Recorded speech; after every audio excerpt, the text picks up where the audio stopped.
আমার ক্লাসে স্বাগতম।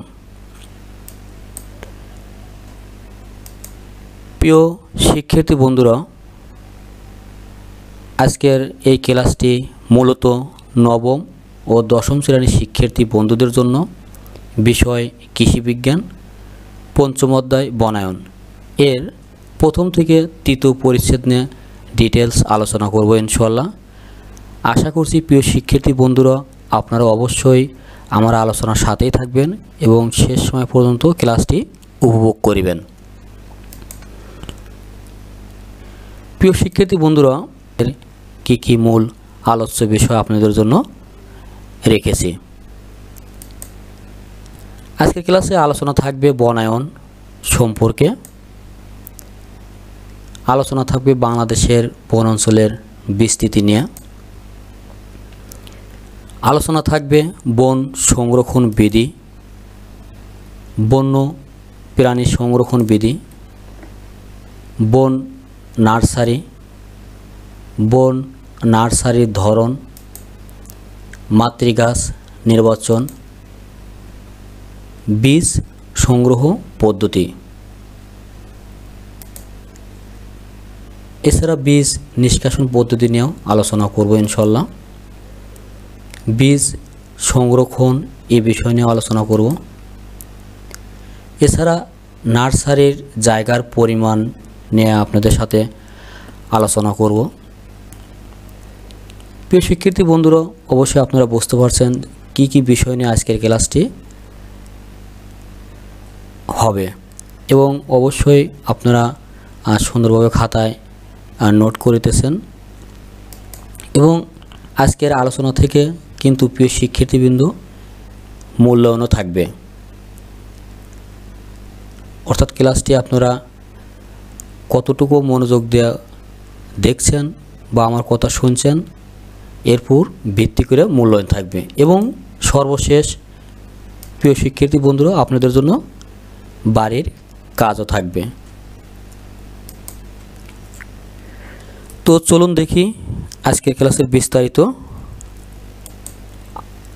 আলোচনার বিষয়। প্রথমেই বনায়ন, অর্থাৎ বনায়ন কি এ বিষয়ে আমরা জানব। বৈজ্ঞানিক পদ্ধতিতে বনভূমিতে গাছ লাগানো, পরিচর্যা ও সংরক্ষণ করাকে বলা হয় বনায়ন। প্রিয় শিক্ষার্থীবৃন্দ অবশ্যই বুঝতে পারছেন যে বনায়ন কাকে বলা হয়।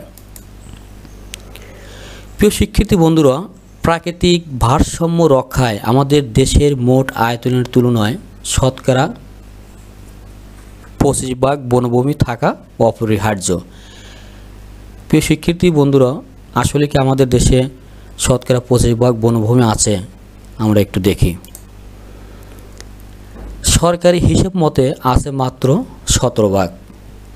অবশ্যই বুঝতে পারছেন আমাদের দেশে শতকরা 25% বনভূমি নেই। এছাড়া ইউনেস্কোর মতে আছে মাত্র 10%। প্রিয় শিক্ষার্থী বন্ধুরা, আমাদের দেশে মোট বনভূমির আয়তন হচ্ছে 22.5 লক্ষ হেক্টর। প্রিয় শিক্ষার্থী বন্ধুরা, এখানে মূল বিষয় হচ্ছে কি? এখানে মূল বিষয় হলো আমাদের দেশের মোট আয়তনের তুলনায় কত ভাগ বনভূমি থাকা দরকার? 25%। অবশ্যই খাতায় নোট করবেন। আর সরকারি হিসাব মতে আছে মাত্র 17%, আর ইউনেস্কোর মতে আছে মাত্র 10% এবং আমাদের দেশে মোট বনভূমির আয়তন হচ্ছে মাত্র 22.5 লক্ষ হেক্টর। প্রিয় শিক্ষার্থী বন্ধুরা, আশা করছি বিষয়টা আপনারা ভালোভাবে বুঝতে পারছেন। এরপর আপনাদের জন্য আলোচনা থাকবে বাংলাদেশের বন অঞ্চলের বিস্তৃতি। অবস্থান ও বিস্তৃতি ভেদে বন অঞ্চলকে 5 ভাগে ভাগ করা হয়েছে। নাম্বার 1, পাহাড়ি বন। এ বনের অবস্থান হচ্ছে আমাদের দেশের পূর্ব অঞ্চল ও দক্ষিণ পূর্ব অঞ্চলে, যেমন কক্সবাজার, রাঙ্গামাটি, বান্দরবন, সিলেট, হবিগঞ্জ ও মৌলভীবাজার। এ বনের প্রধান প্রধান বৃক্ষ হচ্ছে গর্জন, রাজকরই, চাপালিশ, তেলসুর, করই, গামার, চাম্পা, জারুল, সেগুন ও বন্য আম ইত্যাদি। এ বনের মধ্যে আবার বিভিন্ন ধরনের বাঁশ দেখতে পাওয়া যায়, যেমন বরাক, মলি, উড়, মরাল ও তল্লা। তাছাড়া প্রিয় শিক্ষার্থী বন্ধুরা, পাহাড়ি বন অঞ্চলে হাতি, বানর, শূকর, ভাল্লুক, বনমুরগি, শিয়াল, নেকড়ে, কাঠবিড়ালি ইত্যাদি বন্য প্রাণী বাস করে। তো আশা করছি প্রিয় শিক্ষার্থী বন্ধুরা আপনারা আলোচনা বিষয়টা বুঝতে পারছেন। এ বনের মোট পরিমাণ হচ্ছে 13.16 লক্ষ হেক্টর। অবশ্যই সুন্দর করে এই বিষয়টা আপনারা খাতায় নোট করবেন। অনেক সময় কিন্তু বহু নির্বাচনীতে এই প্রশ্নটি এসে থাকে যে পাহাড়ি বনের মোট পরিমাণ কত, তখন সুন্দর করে আপনারা আনসার করবেন 13.16 লক্ষ হেক্টর। প্রিয় শিক্ষার্থী বন্ধুরা, এরপর আপনাদের জন্য আলোচনা থাকবে সমতল ভূমির বন। বৃহত্তর ঢাকা, টাঙ্গাইল, রংপুর, দিনাজপুর, রাজশাহী ও কুমিল্লা অঞ্চলের বনকে সমতল ভূমির বন বলে। এ বনের প্রধান বৃক্ষ হচ্ছে শাল ও গজারি, এছাড়া করই, রেন্টি ও জারুল ইত্যাদি। এ বনের মধ্যে নেকড়ে, হরিণ, বানর, সাপ, গুগু, দোয়েল ও শালিক দেখতে পাওয়া যায়। প্রিয় শিক্ষার্থী বন্ধুরা, এ বনের মোট পরিমাণ হচ্ছে 1.23 লক্ষ হেক্টর। অনেক সময় আপনাদের জন্য বহু নির্বাচনী হিসেবে আসে যে সমতল ভূমির বনের প্রধান বৃক্ষের নাম কি, তখন আপনারা সুন্দর করে আনসার করবেন শাল ও গজারি, এছাড়া করই, রেন্টি ও জারুল ইত্যাদি। এরকমভাবে সুন্দর করে আপনারা আশা করি আনসার করতে পারবেন।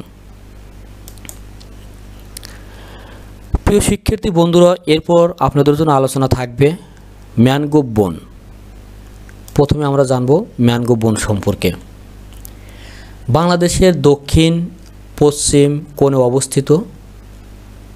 প্রত্যহ সামুদ্রিক জোয়ারের পানিতে এ বন প্লাবিত হয় বলে একে লোনাপানির বনও বলা হয়।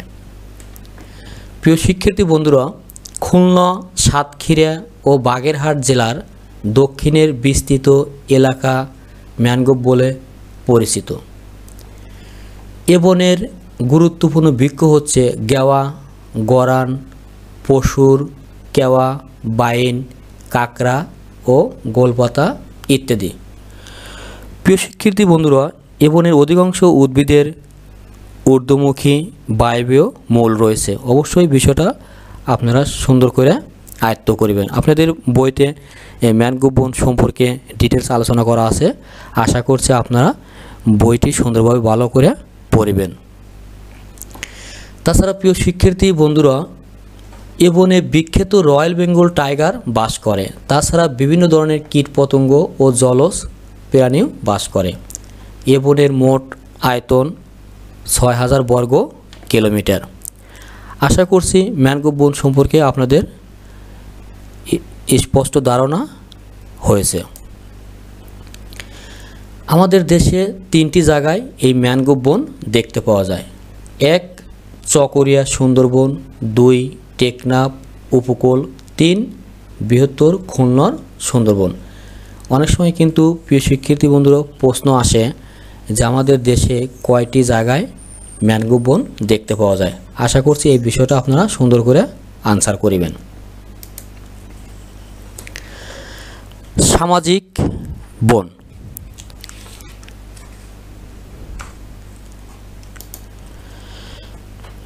জনগণের স্বতঃস্ফূর্ত অংশগ্রহণের মাধ্যমে সামাজিক কল্যাণে যে বনায়ন কর্মসূচি বাস্তবায়িত হয় তাকে সামাজিক বনায়ন বলা হয়। সামাজিক বনায়ন ব্যবস্থাপনায় জনসাধারণ সরাসরি সম্পৃক্ত থাকে। সকল সড়ক, মহাসড়ক ও রেল লাইনের পাশে সামাজিক বনায়ন কর্মসূচি প্রবর্তন করা হয়েছে। সামাজিক বনায়নের প্রয়োজনীয়তা। গৃহ নির্মাণ ও আসবাবপত্রের জন্য কাঠের যোগান দান ও জ্বালানি কাঠের ঘাটতি পূরণ করা যায়।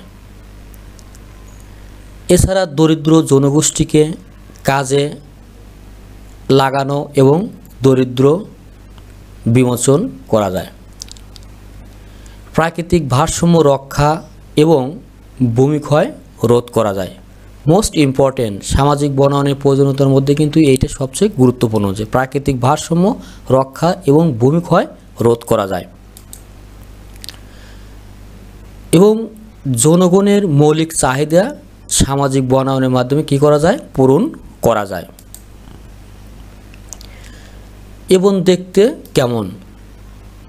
আপনারা এই চিত্রটি অবশ্যই আপনাদের বইতে দেওয়া আছে। সামাজিক বনায়ন দেখতে সেম এরকম। প্রিয় শিক্ষার্থীবৃন্দ, এরপর আপনাদের আলোচনা থাকবে কৃষি বন। আশা করছি আমার ক্লাসটি আপনারা ভালোভাবে উপভোগ করতেছেন এবং প্রয়োজনীয় বিষয়গুলো আপনারা নোট করতেছেন। কৃষি বনায়ন হলো কোনো জমি থেকে একই সময়ে বা পর্যায়ক্রমিকভাবে বিভিন্ন গাছ, ফসল ও পশুপাখি উৎপাদন ব্যবস্থাকে বোঝায়। সাধারণভাবে কৃষি বনায়ন হচ্ছে এক ধরনের সমন্বিত ভূমি ব্যবস্থাপনা পদ্ধতি। কৃষি বনায়ন পদ্ধতি ও প্রকার: 1. ফসল বন, 2. তৃণবন, 3. কৃষি তৃণবন, 4. কৃষি বন মৎস্য খামার। প্রিয় শিক্ষার্থী বন্ধুরা, ফসল বন কি? বিভিন্ন স্থানে বিভিন্ন গাছ ও আন্ত ফসল সমন্বয়ে গঠিত, প্রধান উদ্দেশ্য খাদ্য ও পশুখাদ্য উৎপাদন। তৃণবন, এরপর তৃণবন মিশ্র খামার হয়ে থাকে, প্রধান উদ্দেশ্য খাদ্য ও পশুখাদ্য উৎপাদন। এরপর কি? কৃষি তৃণবন ফসলের জোর চাষ, মাঝে মাঝে বনজ গাছের উৎপাদন করা যায়। এরপর কৃষি বন মৎস্য খামার মিশ্র খামার করা যায়, উঁচু নিচু জমি সমন্বয়ে খামার স্থাপন করতে হয়, ফসল উৎপাদনকারী উদ্ভিদ ও মৎস্য উৎপাদন করা যায়। প্রিয় শিক্ষার্থী বন্ধুরা, এখন আলোচনা থাকবে বন সংরক্ষণ বিধি নিয়ে। কোনো অঞ্চলে নতুন বন অঞ্চল সৃষ্টি বা সরকারি বন অঞ্চল থেকে গাছ কাটা, অপসারণ, পরিবহন ইত্যাদি বিষয়ে সুনির্দিষ্ট আইন বা বিধান রয়েছে। এসব আইন বিধানকে বন বিধি বা বন আইন বলা হয়। বনভূমির সকল সম্পদ সংরক্ষণ ও ব্যবস্থাপনার জন্য এ উপমহাদেশে 1927 সালে বন সংরক্ষণ আইন করা হয়, যা বন আইন 1927 নামে পরিচিত। অবশ্যই এই প্রশ্নটি অনেক গুরুত্বপূর্ণ। প্রিয় শিক্ষার্থী বন্ধুরা, বাংলাদেশ সরকার 1990 সালে এই আইনের বিভিন্ন সংশোধনী আনয়ন করে, যা বন আইন সংশোধন 1990 নামে পরিচিত। 1996 সালে আইনের আরও কিছু সংশোধনী আনা হয়। অনেক সময় আপনাদের প্রশ্ন এসে থাকে যে কত সালে বন আইনের আরও কিছু সংশোধনী আনা হয়। অবশ্যই সুন্দর করে আপনারা আনসার করবেন 1996 সালে। এরপর বন বিধির বর্ণনা।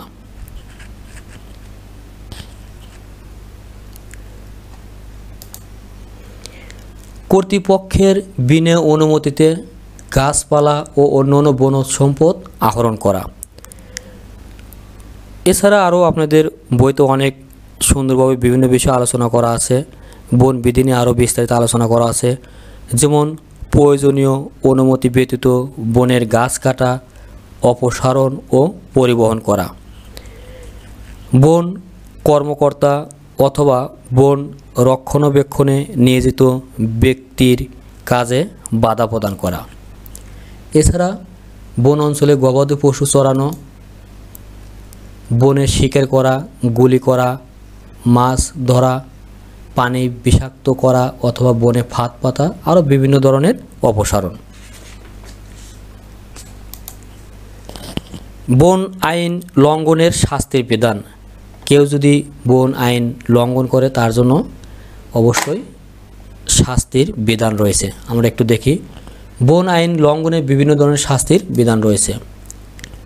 ন্যূনতম 6 মাসের জেল সহ 5,000 টাকা জরিমানা। কেউ যদি বন আইন লঙ্ঘন করে অবশ্যই কিন্তু ন্যূনতম 6 মাসের জেল সহ 5,000 টাকা তাকে জরিমানা করা হবে এবং সর্বোচ্চ 5 বছরের জেল সহ 50,000 টাকা জরিমানা করা হবে। এসব অপরাধের বিচার প্রথম শ্রেণীর ম্যাজিস্ট্রেট আদালতে করা হয়। অবশ্যই বুঝতে পারছেন, অনেক গুরুত্বপূর্ণ। প্রিয় শিক্ষার্থী বন্ধুরা, এরপর বন্যপ্রাণী সংরক্ষণ বিধি নিয়ে আলোচনা করব। বন্যপ্রাণী সংরক্ষণের জন্য বাংলাদেশ সরকার 1973 সালে একটি আইন বিভিন্ন প্রণয়ন করে, যা বন্যপ্রাণী সংরক্ষণ 1973 নামে অভিহিত।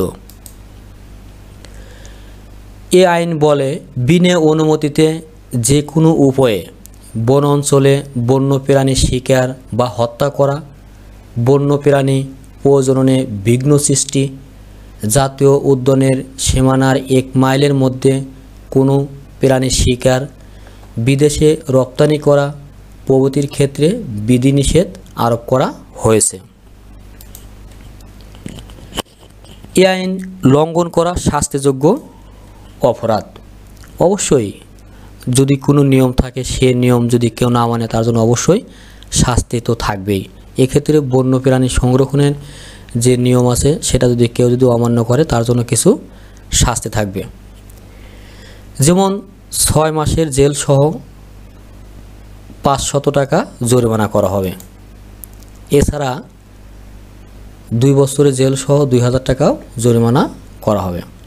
তো প্রিয় শিক্ষার্থী বন্ধুরা, আমরা এমন ধরনের কোনো কাজ করব না যাতে আমাদেরকে শাস্তির মধ্যে পড়তে হয়। প্রিয় শিক্ষার্থী বন্ধুরা, এরপর বন নার্সারির আলোচনা থাকবে।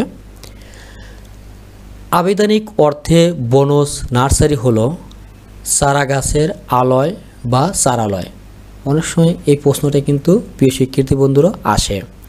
নার্সারি এমন একটি স্থান যেখানে চারা স্থানান্তর ও রোপণের পূর্ব পর্যন্ত পরিচর্যা ও রক্ষণাবেক্ষণ করা হয়। অবশ্যই আপনারা বুঝতে পারছেন যে বন নার্সারি কী। বন নার্সারির প্রয়োজনীয়তা। এমন অনেক বীজ রয়েছে যেগুলো গাছ থেকে ঝরে পড়ার 24 ঘন্টার মধ্যে রোপণ করতে হয়। এসব প্রজাতির জন্য নার্সারি একান্ত অপরিহার্য। অবশ্যই বিষয়টা বুঝতে পারছেন যে 24 ঘন্টা এমন কিছু বীজ আছে যেগুলো 24 ঘন্টার মধ্যে রোপণ করতে হয়, তাহলে তো অবশ্যই নার্সারি খুবই দরকার।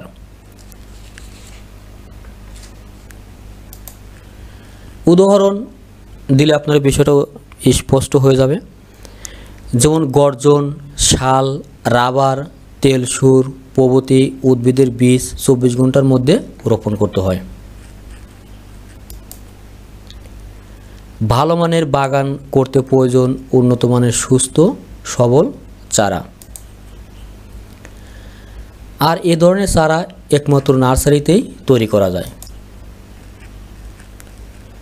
বন নার্সারির ধরন।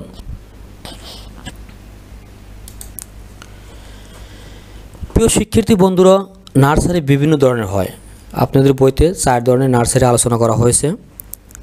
আশা করি আপনাদের বইয়ের সাথে আজকের ক্লাসের বিষয়বস্তু আপনারা একটু মিলিয়ে দেখবেন। যেমন এক, মাধ্যম ভিত্তিক নার্সারি। এ ধরনের নার্সারি আবার দু ধরনের। ক, পলিব্যাগ নার্সারি। খ, বেড নার্সারি। তাহলে পলিব্যাগ নার্সারি কি? পলিব্যাগের মাধ্যমে চারা উত্তোলন করা হয়। আর বেড নার্সারি সরাসরি মাটিতে বেড তৈরি করে চারা উৎপাদন করা হয়। 2, স্থায়িত্ব ভিত্তিক নার্সারি। এ ধরনের নার্সারি আবার দু ধরনের। স্থায়ী নার্সারি আর একটি হচ্ছে কি অস্থায়ী নার্সারি। স্থায়ী নার্সারি কি? এই নার্সারিতে বছরের পর বছর চারা উত্তোলনের সুযোগ থাকে। আর অস্থায়ী নার্সারি চাহিদা অনুযায়ী চারা উৎপাদন করা হয়। বিষয়টা প্রিয় শিক্ষার্থীবৃন্দ খুব ভালোভাবে আশা করি বুঝতে পারছেন। 3, অর্থনৈতিক ভিত্তিক নার্সারি। এ ধরনের নার্সারি দু ধরনের। 1, গার্হস্থ্য নার্সারি। 2, ব্যবসায়িক নার্সারি। তাহলে গার্হস্থ্য নার্সারি কি? এই নার্সারিতে পারিবারিক প্রয়োজন অনুযায়ী ফুল, ফল ও কাঠের চারা উত্তোলন করা হয়। আর ব্যবসায়িক নার্সারি, এ নার্সারিতে ব্যবসায়িক উদ্দেশ্যে ফুল, ফল, কাঠ ও ঔষধি উদ্ভিদের চারা উত্তোলন করে বিক্রয় ও সরবরাহ করা হয়। খুবই গুরুত্বপূর্ণ বিষয়টি। প্রিয় শিক্ষার্থী বন্ধুরা, এবার আসি সর্বশেষ 4 নম্বরটি। এটি হচ্ছে কি ব্যবহার ভিত্তিক নার্সারি। উদ্ভিদের ব্যবহারের উপর ভিত্তি করে এ ধরনের নার্সারি করা হয়। যেমন মেহগনি, সেগুন, রেন্টি গাছের চারা উৎপাদনের জন্য তৈরি নার্সারি।